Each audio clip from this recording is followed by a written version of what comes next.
Hi everyone, welcome to Teachcraft Education, an online platform. आपण English ग्रामरची series start केलेली आहे आणि आज आपण त्याच्या 9th लेक्चरमध्ये आहोत.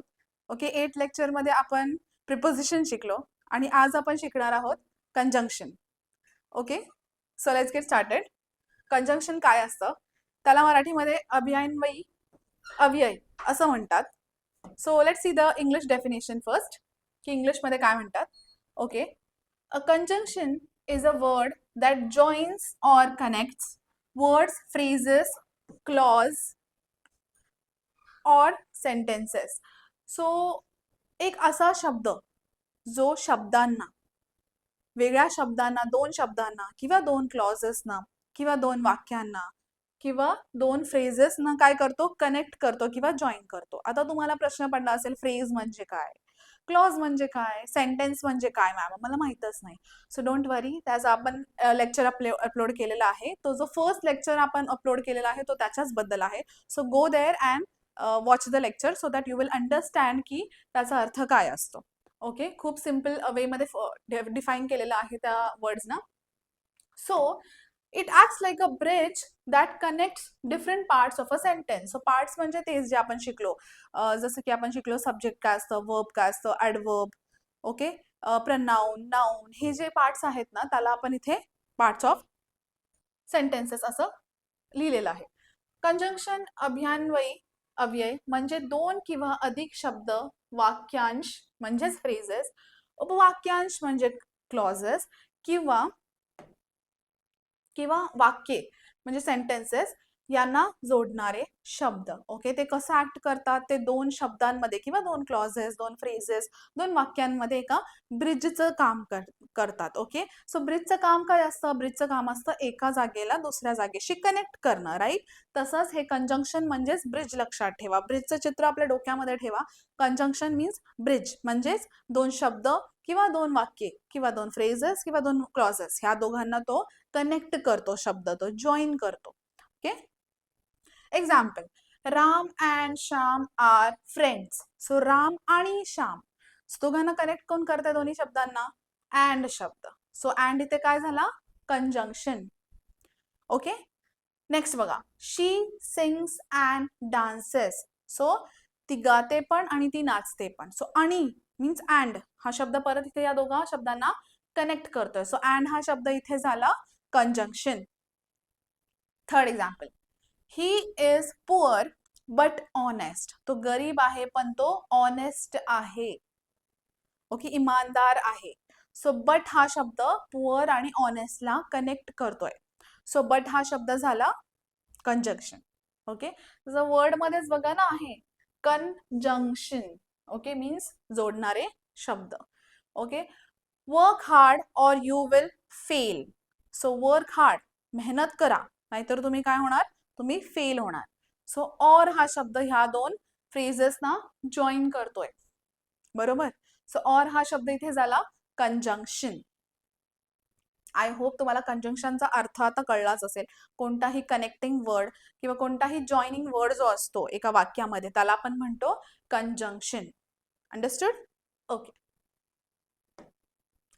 नेक्स्ट, आता ह्याचे टाइप्स काय आहेत? Types of conjunction. सो आपण फक्त आज 3 टाइप्स शिकणार आहोत. त्याच्यामध्ये 3 मेन टाइप्स ऑफ कंजंक्शन आहेत. 3च आहेत जे इम्पॉर्टंट आहेत. Okay, so coordinating conjunction, coordinating, sub coordinating आणि कोरिलेटिव्ह असे 3 टाइप्सचे कंजंक्शन आहेत. First is coordinating, second is subordinating आणि थर्ड आहे correlative. Okay, so one by one ह्यांचे डेफिनेशन्स बघूयात आणि ह्याचा अर्थ जाणून घेऊयात. फर्स्ट आहे कोऑर्डिनेटिंग कंजंक्शन, म्हणजे समन्वयी अभिन्वयी अव्यय. ओके, थोडंसं हार्ड आहे पण आपल्याला इंग्लिश लक्षात ठेवायचं आहे. Okay, so a coordinating conjunction joins two words, phrases और independent clauses of equal importance. म्हणजेच दोन शब्द, दोन फ्रेज, दोन क्लॉजेस किंवा दोन सेंटेन्सेस हे इक्वल अर्थाचे असतील. ओके, त्यांचं जे इम्पॉर्टन्स आहे ते सेम असेल तेव्हा त्या दोन गोष्टींना कोण कनेक्ट करतं? Coordinating conjunction. असं कोऑर्डिनेटिंगचा अर्थ तुम्हाला माहितीच असेल. कोऑर्डिनेटिंग म्हणजे जोडणारा, सोबत, ओके, सोबत असणारे. सो आपण कधी कधी म्हणतो ना, you please coordinate with me, म्हणजे तुम्ही माझ्याबरोबर जे काही आहे ते माझ्याबरोबर जसं मी करते तसं मला हेल्प करा आणि आपण एक दुसऱ्याला हेल्प करू आणि then we will do it together. Okay, तो त्याचा अर्थ असतो. सो समान महत्व असलेल्या शब्दांना किंवा वाक्यांना जोडणाऱ्या कंजंक्शनला कोऑर्डिनेटिंग कंजंक्शन म्हणतात. म्हणजेच समान महत्व असलेले शब्द किंवा वाक्य जोडणारा शब्द. अंडरस्टूड. सो कोऑर्डिनेटिंग हा शब्द जेव्हा आपल्या डोक्यामध्ये येतो तर आपल्याला समजलं पाहिजे की त्याचा अर्थ काय आहे. सो इंग्लिश ग्रामरमध्ये मोस्टली जेव्हा तुम्हाला हा शब्द जो मेन टॉपिक असतो ना त्याचा जेव्हा अर्थ कळतो, सो तुमचा 90% काम झालेलं आहे. अंडरस्टूड. सो तो अर्थ लिहून घ्या मराठीमध्ये तुमच्या नोट्समध्ये. Example, she bought apples and oranges. So इथे ऍपल्स अँड ऑरेंजेस दोन्ही सेम पेसवर आहेत, सेम आहेत, इक्वल आहेत, इक्वल आहे, त्यांची जी प्लेस आहे ती इक्वल आहे, ऑरेंजेस आणि ऍपल. मग ह्यांच्यामध्ये जो अँड आहे तो काय झाला, कोऑर्डिनेटिंग कंजंक्शन झाला. शी इज ब्युटिफुल बट आरगेंट. सो ती सुंदर आहे बट ती थोडी आरगेंट आहे, घमंडी आहे. ओके, सो ह्या दोघांना कोण इक्वेट करताय, बट. सो बट काय आहे, coordinating conjunction. You can stay or leave, म्हणजे तुम्ही इथे थांबू शकता किंवा निघू शकता इथून. So both are equal. Stay आणि इक्वल हे इक्वल इक्वल ह्याच्यावर आहे, सेम रोल्स आहेत, सेम रोल प्ले करतात. So that is why or हा इथे कोऑर्डिनेटिंग कंजंक्शन आहे. Next example, she neither sings or nor dances, म्हणजे ती गात पण नाही आणि डान्सही करत नाही. सो नीदर आणि नॉर, नॉर ह्या दोघांमध्ये सध्या नॉर आहे, सो नॉर हा झाला कोऑर्डिनेटिंग कंजंक्शन. अंडरस्टूड. सो आता 5वा example, he stayed home for he was well. So तो घरी राहिला कारण तो आजारी होता. सो फॉर हा शब्द इथे झाला coordinating conjunction. I hope easy आहे. सो जास्त काही त्याच्यामध्ये रॉकेट सायन्स नाहीये, खूप इझी आहे की जेव्हा कधी दोन इक्वल वर्ड्स असतात, ओके, सो महत्व इक्वल महत्वाचे जे वर्ड्स असतात त्यांना जेव्हा आपण कनेक्ट करतो तर ते होतं coordinating conjunction. Okay, he worked hard so he passed. त्याने मेहनत केली म्हणून तो पास झाला. सो म्हणून म्हणजेच इथे सो हा वर्ड आहे connecting conjunction. Last example, he worked hard so he pass. Okay, sorry, हे दोनदा रिपीट झालेलं आहे, हे आपण कट करूयात. ओके, सो ह्याचा अर्थ तुम्हाला कळलंच असेल, कोऑर्डिनेटिंग कंजंक्शन म्हणजे काय असतं, राईट. आता आपण सेकंड म्हणजेच ह्याचं निमोनिक्स जाणून घेऊयात. म्हणजे हे जर आपण असं लक्षात ठेवलं, फॅन बॉईज, ओके, तर तुम्हाला जे काही शब्द ह्याच्यामध्ये येतात कोऑर्डिनेटिंग कंजंक्शन मध्ये येतात हे तुम्हाला लक्षात राहतील. Okay, so F for F म्हणजे जो फॅन बॉईज मधला एफ आहे तो काय दर्शवतो, फॉर म्हणजेच कारण, त्याचं कारण सांगतो आपल्याला. ए फॉर अँड, ओके, म्हणजेच आणि. ओके, मराठी मिनिंग्स पण दिलेले आहेत तुमच्या इझीनेस, लाईक तुम्हाला इझी जावं म्हणून इथे तुमच्या इज साठी मराठी मिनिंग्स त्याचे दिलेले आहेत. एन फॉर नॉर म्हणजेच नाही, तसेच नाही. ओके, नेक्स्ट बी बट म्हणजेच पण. ओ ऑर म्हणजेच किंवा. नेक्स्ट वाय येट म्हणजेच तरी सुद्धा. एस सो म्हणजेच म्हणून. Okay, he did not come to school yet he was fine. तो बरा होता तरीही तो शाळेला आला नाही. सो येटचा इथे मी यूज केलेला आहे. अंडरस्टूड. सो असं हे वर्ड्स यूज करतात connecting coordinates. So fan boys ह्याचं निमोनिक्स आहे, लक्षात ठेवा, इझी जाईल.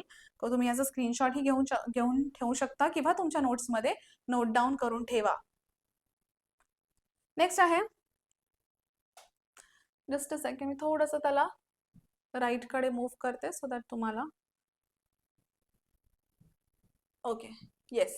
So second is subordinating conjunction किंवा गौण अव्यान्वयी अव्ययी. Okay, subordinating joins a main clause with a subordinate clause. So जेव्हा दोन क्लॉजेस असतात ज्याच्यामध्ये एक क्लॉज जो असतो तो खूप महत्वाचा रोल प्ले करतो आणि त्याच महत्वाचा जो रोल प्ले करणारा क्लॉज आहे त्याचाच सब जो क्लॉज असतो, ओके, हा क्लॉज ह्या मेन ह्याच्यावर डिपेंड असतो, जो सब ऑर्डिनेट असतो. सर सगळ्यात पहिला मेन क्लॉज येणार आणि त्याच्यामध्ये ज्या ह्याच्यावर डिपेंड असलेला सब ऑर्डिनेट क्लॉज.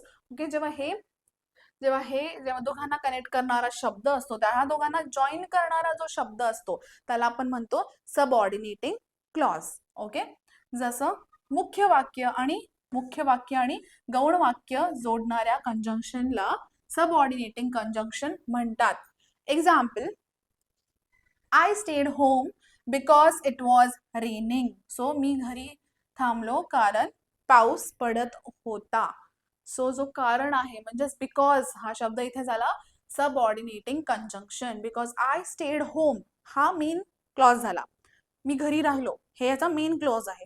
बट का घरी राहिलो हे याचा सबऑर्डिनेटिंग क्लॉज आहे, म्हणून हे ह्याच्यावर कोण डिपेंड आहे, हे ह्याच्यावर डिपेंड आहे, त्याचा सबऑर्डिनेटिंग क्लॉज आहे. म्हणून ह्या दोघांना कोण जोडते, बिकॉज हा शब्द. म्हणजे सगळ्यात आधी मेन क्लॉज असतो आणि ह्याचं कारण जे असतं त्याच्या समोर असतं, त्याला म्हणतात main clause and subordinating clause, आणि त्यांना दोघांना कनेक्ट करणारा आहे सबऑर्डिनेटिंग कंजंक्शन.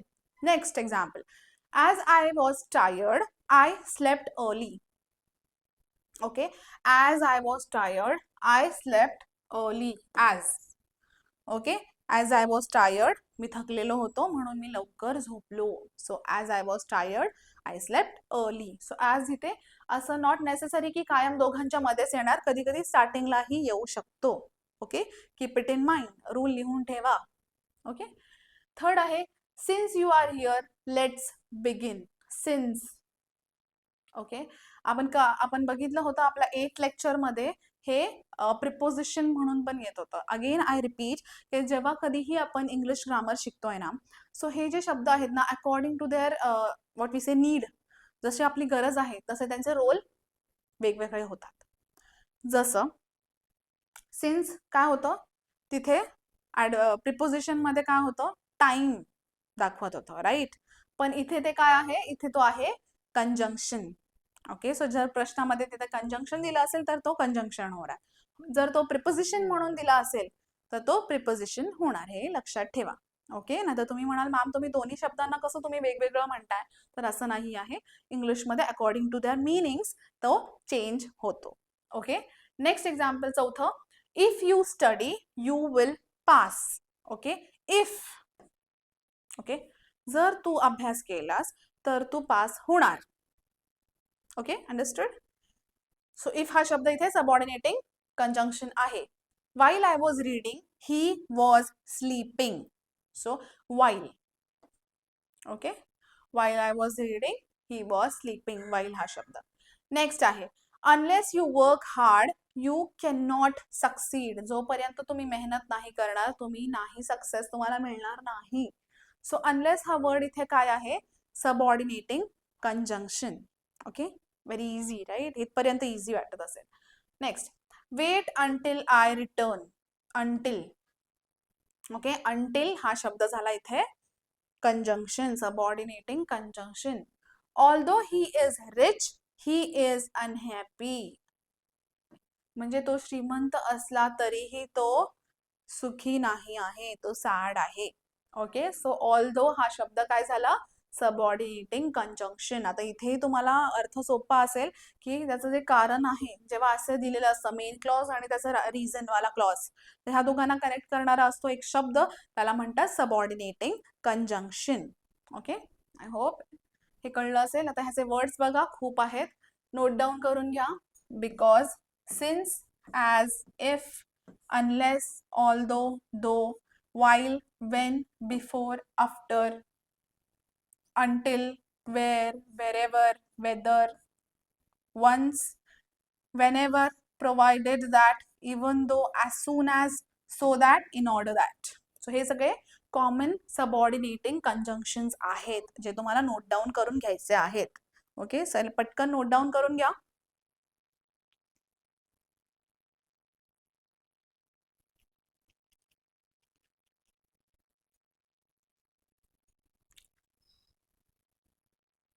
नेक्स्ट आहे third type of conjunction, that is correlative conjunction. Correlative conjunction. युग्म उभयान्वयी अव्यय. So these always work in pairs, म्हणजे जे असे एकत्र येणारे शब्द असतात, राईट. जर तर जसं मराठीमध्ये आहे ना, हे दोघे एकत्र येतात, राईट. तसंच इथे इंग्लिशमध्येही काही शब्द असतात जे पेअर्स मध्ये येतात, म्हणजे दोघे एकत्र येतात. तर हे शब्द जेव्हा तिथे जोडणारे असतात, तर हे शब्द इथे कोरिलेटिव्ह कंजंक्शन मध्ये येतात. कोरिलेटिव्ह म्हणजे एकत्र जाणारे, हे त्याचा अर्थ आहे, लिहून ठेवा. ओके. सो ह्याचा अर्थ कळला, याचाच अर्थ आपल्याला ग्रामरची या टॉपिकच्या अंडरची कन्सेप्ट पण कळली. सो कोरिलेशनचा अर्थ कळला म्हणजेच तुम्हाला कळलं त्याच्यामध्ये काय येणार आहे. So let's move on to the examples. Okay. So either study or leave, म्हणजेच ईदर आणि ऑर हे दोन शब्द काय झाले, सोबत आलेत.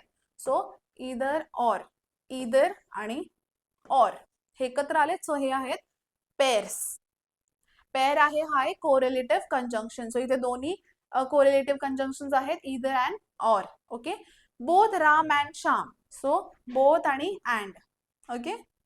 Both pen and pencil are necessary for the examination.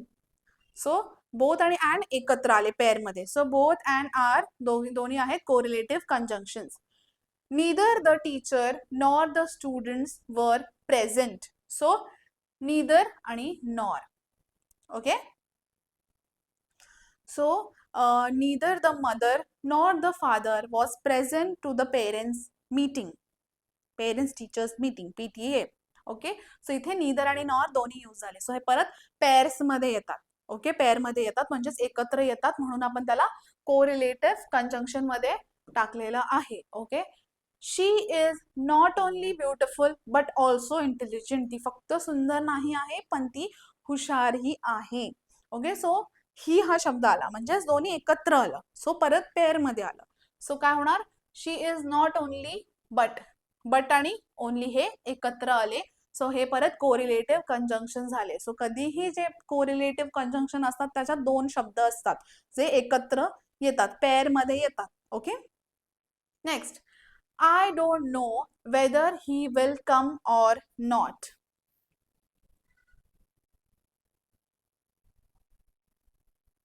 Weather आणि विल. ओके. सो वेदर आणि will. Next, he is as tall as his father. He is as आणि परत as. So as good as आपण शिकलो होतो ना, ते adjectives मध्ये आपण तो एक पूर्ण टेबल शिकलेलो आहोत. as calm as cucumber. Okay. So तेच इथे आहे. Okay. So as tall as his father. इथला जो as आहे तो पण कोरिलेटिव्ह कंजंक्शन्स येणार ते सगळे. सो तो ऍडजेक्टिव्हच्या व्हिडिओमध्ये मी शिकवलेला आहे, पूर्ण टेबल दिलेला आहे ऍडजेक्टिव्हचा. त्याच्यामध्ये आपण असे ॲज वाले जे ऍडजेक्टिव्ह असतात त्याचे इडियम्स त्याचे आपण प्रॅक्टिस केलेले आहेत. ओके. सो नेक्स्ट आहे, no sooner had I reached that it started raining. No sooner has I reached than it started raining. So no sooner आणि दॅन. ओके. सो मी पोहोचलो नाही तितक्यात पाऊस चालू झाला. ओके. त्याचा अर्थ आहे. So no sooner and than are again correlative conjunctions. Second last, hardly had I sat down when the bell rang. So hardly and when. Okay. हे परत कोरिलेटिव्ह कंजंक्शन झाले. सो जितक्यात मी जाऊन तिथे बसलो तेवढ्यात बेल वाजली, हे त्याचा अर्थ आहे. Okay. Last, it was such a difficult paper that nobody finished it. It was such a difficult paper that. So such आणि that.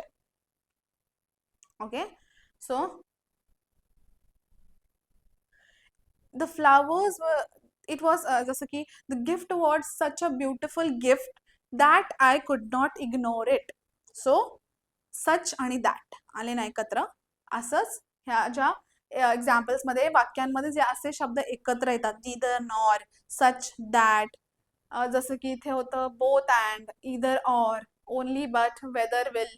सो असे ॲज, असे शब्द असतात जे एकत्र पेअर मध्ये येतात, त्यांना आपण म्हणतो कोरिलेटिव्ह कंजंक्शन. इथे दिलेलं आहे कोरिलेटिव्ह कंजंक्शन. ओके. आय होप तुम्हाला तिन्ही प्रकारचे कंजंक्शन्स कळले असतील. नसेल कळले तर गो बॅक अगेन, सगळं वॉच करा, अगेन सगळं बघा पूर्ण लेक्चर व्यवस्थित, आणि जे इम्पॉर्टंट पॉईंट जे मी सांगतेय ते सगळे नोट डाऊन करून ठेवा आणि एक्झाम्पल्स सुद्धा, सो दॅट जेव्हा कधी एक्झाम्पल्स बघाल तर तुम्हाला अजून जास्त त्या कन्सेप्टची क्लॅरिटी येते. So important exam related important conjunction इथे दिलेले आहेत, जे काही महत्वाचे जे पेपरमध्ये जास्त विचारलेले जातात, सो ते इथे कंजंक्शन्स दिलेले आहेत. जसं and, but, or, nor, yet, so, for, because, since, although, though, if, unless, while, when,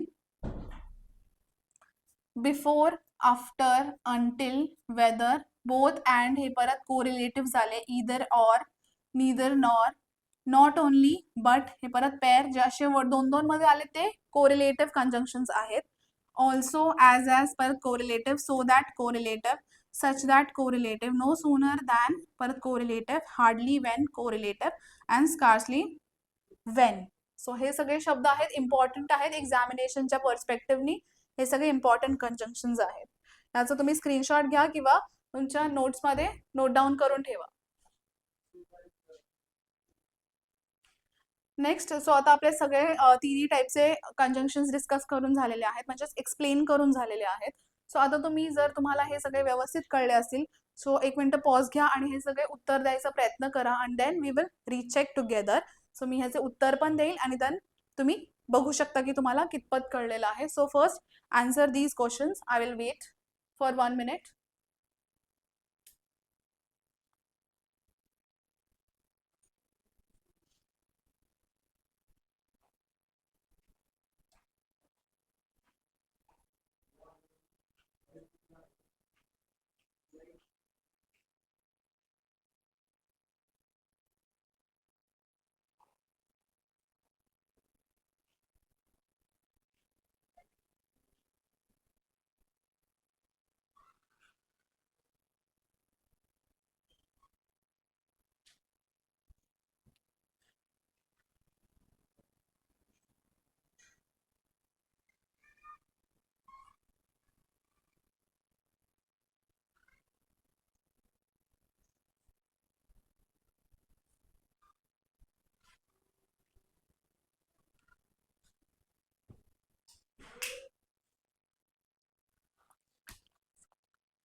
okay, so बघूयात आता याचे आन्सर्स काय आहेत आणि तुम्ही रिचेक करा की तुमचे जे आलेले उत्तर आहेत की नाही बरोबर. ही इज पुअर डॅश ऑनेस्ट. तो गरीब आहे पण इमानदार आहे असं आपण म्हणतो. सो ऑनेस्ट इज इमानदार आणि बट हा शब्द आहे इथे याचं करेक्ट उत्तर. अँड नाही येणार, बट येणार इथे, म्हणजेच पण. तो गरीब आहे पण इमानदार आहे. सो बट हा इथे मध्ये येणार. Work hard dash you will succeed. So work hard and, or नाही अँड. ओके, जर तुम्ही हार्डवर्क केला तर तुम्ही हार्डवर्क करा आणि तुम्ही सक्सेस व्हाल, तुम्हाला सक्सेस मिळेल असं याचा अर्थ आहे. सो अँड इथे येणार, ऑर नाही. ओके, हार्डवर्क आणि सक्सेस मध्ये ऑप्शन नसतं कधीच. So both go hand in hand. So work hard and you will succeed. तिसरा आहे I stayed home because I was sick. So because इथे करेक्ट आहे, मी आजारी होतो म्हणून मी घरी थांबलो. Okay, so because is the correct answer here. Although is wrong. Dash you study you will pass. Okay, before that मला इथे अजून एक तुम्हाला ऑल्दोचा वापर सांगते. Although I was sick I came to the school असं याचा यूज होऊ शकतो. सो तो स्टार्टिंगला लागतो. Although I was sick I came to the school or else I attended the school. Dash you study you will pass. So इथे येणार if you study. Unless wrong, जर तुम्ही अभ्यास केला तर तुम्ही पास होणार. सो जर तर आपण वापरतो ना, so that is if in English. Next आहे नीदर राम. नीदरच्या बरोबर आपल्याला माहिती आहे को रिलेटिव्ह कंजंक्शन मध्ये काय येतं, नीदर आणि नॉरची जोडी आहे, पेअर आहे. सो नॉर येणार, नीदर आला की नॉर येतो. So neither Ram nor Shyam came. सहावं, she is dash intelligent dash hard working. So इधर और नाही इथे इधर हार्ड इधर और हार्डवर्किंग असं नाही आहे, बोथ येणार. परत कोरिलेटिव्ह झाले हे, she is both intelligent and hard working, दोन्ही सेम, दोन्ही चांगली क्वालिटीज तिच्यामध्ये आहेत असं म्हणायचं त्यांना. ऑप्शन नाही आहे तिथे, इधर और ऑप्शन नसतं. You whether you want tea, इधर टी और कॉफी. सो आपण जेव्हा ऑप्शन विचारायचं असतं तेव्हा इधर आणि ऑर असं म्हणतो, आणि आपल्याला दोन्ही लिहायचं आहे, दिस अँड दिस दोन्ही. सो आपण लिहितो बोथ आणि अँड. सो तसंच इथे both intelligent and hardworking. So हे कोणत्या टाईपचं आहे कंजंक्शन? कोरिलेटिव्ह कंजंक्शन. आणि हे आहे सबऑर्डिनेटिंग, इथे लिहून घ्या. सबऑर्डिनेटिंग आहे हे, आणि हे कोरिलेटिव्ह आहे, हे पण सबऑर्डिनेटिंग आहे. हे कोरिलेटिव्ह, हा, work hard and you will succeed. So हे पण सबऑर्डिनेटिंग आहे. He is poor but honest, सगळ्यात पहिलं जे आपण शिकलो होतो. Okay, coordinating. सो हे कोऑर्डिनेटिंग आहे. Next, we waited dash the rain stopped until, जोपर्यंत पाऊस थांबत नाही आम्ही थांबलो होतो. So until, sorry until. So हे झालं. परत सब कोऑर्डिनेटिंग, सबऑर्डिनेटिंग कंजंक्शन झालं आहे, बिकॉज आम्ही थांबलो जोपर्यंत पाऊस नाही थांबत. सो हा जो आहे मेन क्लॉज आहे, and this is a subordinating clause. त्याचं जे टाईप आहे कंजंक्शनचं तेही त्याच्या समोर नोट डाऊन करून घ्या. He was late because the traffic was heavy, but नाही येणार इथे. तो का म्हणून ते येणार, तो लेट झाला कारण म्हणजेच बिकॉज खूप जास्त ट्रॅफिक होती, the traffic was heavy. So इथे परत झालं सबऑर्डिनेटिंग कंजंक्शन. 9 आहे, it was raining we went out. Okay, although येणार इथे, ALTHOUGH, म्हणजेच जरी पाऊस पडत होता तरी आम्ही बाहेर फिरायला गेलो. ओके, बाहेर गेलो असा याचा अर्थ आहे. बिकॉज नाही येणार इथे, ऑल्दो येणार. ओके, सो ऑल्दो कशामध्ये बघितलं होतं आपण? ऑल्दो सबऑर्डिनेटिंग मध्ये बघितलं होतं. So this is again subordinating conjunction. 10वं आलं, जसं आता इथे नीदर आणि नॉर नाही येणार, हा पण नाही आणि हा पण नाही असं नाही, ते दोघांमधला एक ऑप्शन विचारताय, टी किंवा कॉफी. सो तिथे कोणता येणार कोरिलेटिव्ह? इधर आणि ऑर. कोरिलेटिव्ह कंजंक्शन इधर आणि ऑर. इधर टी और कॉफी विल डू, म्हणजे दोघांपैकी एक चालेल मला असं म्हणायचं आहे. सो इधर टी और coffee will do. So these are the answers of all the statements जे दिलेलं आहे. सो जे काही 3 प्रकारचे आपण शिकलेलो आहोत कंजंक्शन. ओके, फर्स्ट होता, what was the first one? It was coordinating conjunction. Second one होता सबऑर्डिनेटिंग कंजंक्शन, आणि थर्ड होतं कोरिलेटिव्ह कंजंक्शन. ओके, तुम्हाला तिन्ही प्रकारचे जर कळले असतील, कंजंक्शन्स व्यवस्थित कळले असतील, आणि तुमचे जे काही उत्तरं आले ते बरोबर असतील, then like the lecture, okay, like the video, आणि शेअर करा, सो दॅट बाकीचे ज्यांनाही हे कन्सेप्ट नाही क्लिअर आहेत त्यांनाही हे कळेल. Okay, so all the best and keep studying. Thank you.